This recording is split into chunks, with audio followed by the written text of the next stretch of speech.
Eminente companheiro presidente, queridos confrades e confreiras, meus amigos participantes desse ciclo.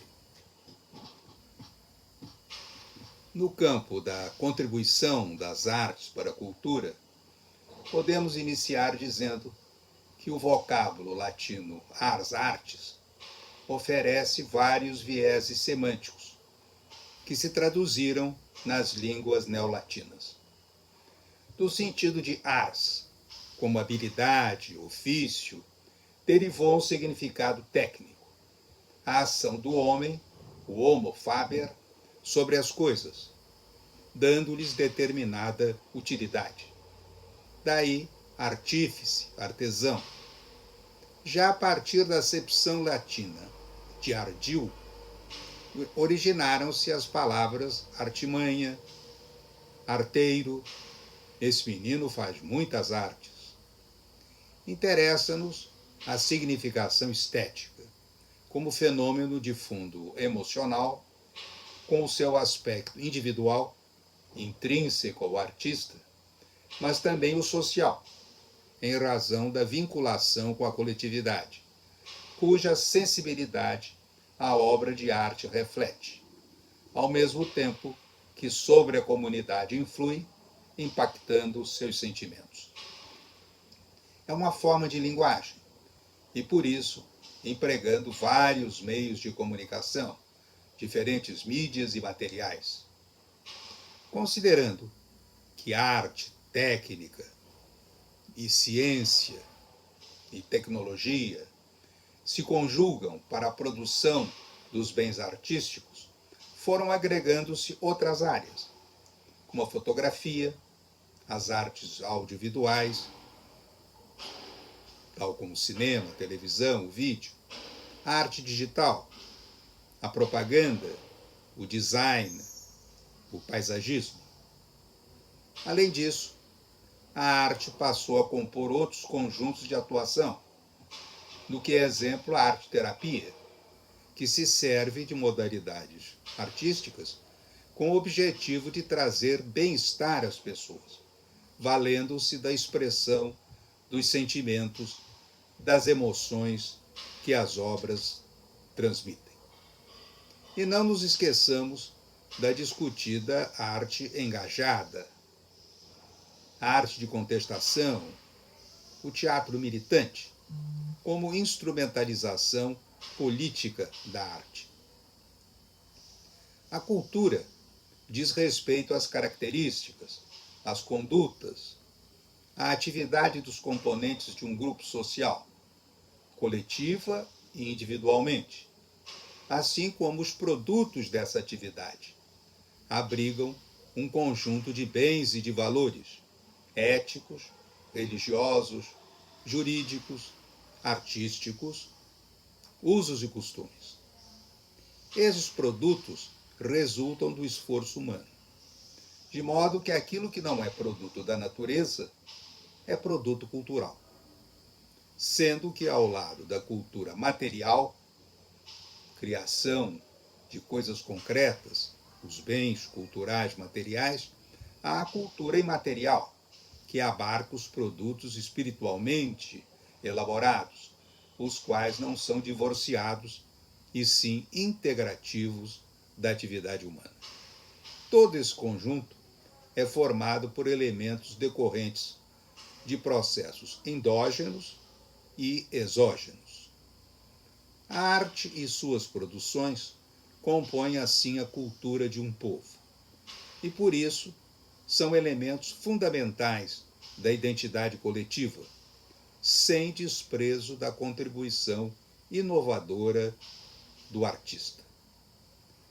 O Brasil caracteriza-se por sua riqueza cultural, dada a diversidade dos formadores da nação, sem quebra, contudo, da unidade, da identidade do povo de nosso país.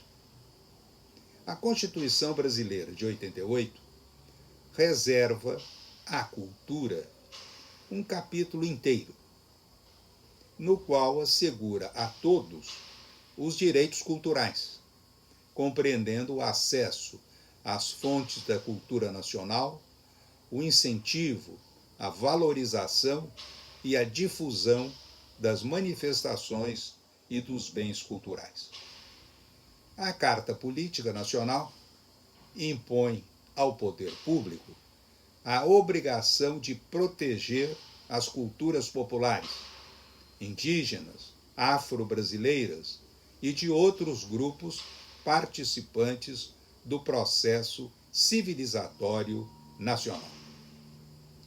A defesa do patrimônio cultural, a produção e proteção dos bens culturais, com valorização da diversidade étnica e regional. Elenca a Constituição os componentes do patrimônio cultural brasileiro, material e imaterial, dentre os quais as formas de expressão, os modos de criar, fazer e viver, os conjuntos urbanos e sítios de valor histórico, paisagístico, artístico.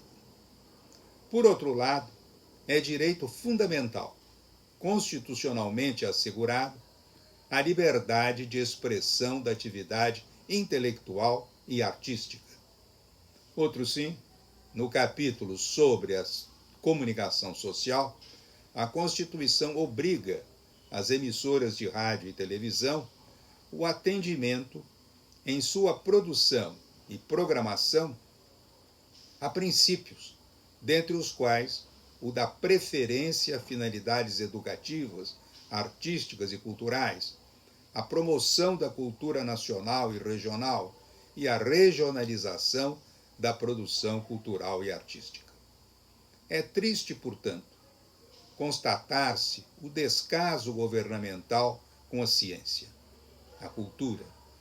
Descaso este trazido a nu, tragicamente, por desastres culturais, como o incêndio no Museu Histórico Nacional e, mais recentemente, na Cinemateca Brasileira. Podemos afirmar que o povo brasileiro é um povo artístico. Grandes nomes têm pontificado nos vários espaços da arte, na música, na pintura, na escultura, no desenho, na gravura, na arquitetura. Ramos que, em enumeração não exaustiva, constam do artigo 6º-B do nosso Estatuto Acadêmico. E elenco ao qual, ainda dentre os setores tradicionais, podemos aduzir exemplificativamente o teatro, a dança, a arte sacra, a cerâmica, a arte literária oratória, esses últimos com nicho próprio da ALAC. Lembremos a noção da própria política como arte de governar.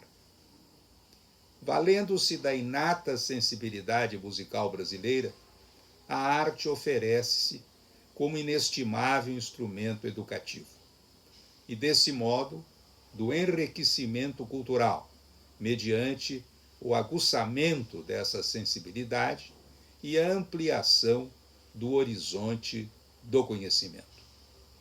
Cite o exemplo de Villa-Lobos, com a introdução no currículo escolar do canto orfeônico, razões políticas à parte, abrangendo noções básicas de música, e a formação de corais, de jovens, com cerca até mesmo de 40 mil vozes. A arte é, ademais, um fator de inclusão social. E em nosso país, apresenta-se de expressiva valia no processo inclusivo. Afasta crianças e jovens vulneráveis das ruas e da captura de meliantes, com o aproveitamento da espontaneidade daqueles que demonstram seu talento, o qual merece ser trabalhado, dedicando-se, por exemplo, à arte de rua. Para tanto, de evidente relevância é a expressão da escola em tempo integral, projeto, infelizmente, descurado. É renhida a luta entre uma escola voltada para uma cidade pluralista, uma sociedade pluralista, para o multiculturalismo e o interculturalismo, em face da homogeneidade neoliberal, que acentua o elitismo, a discriminação, a desigualdade.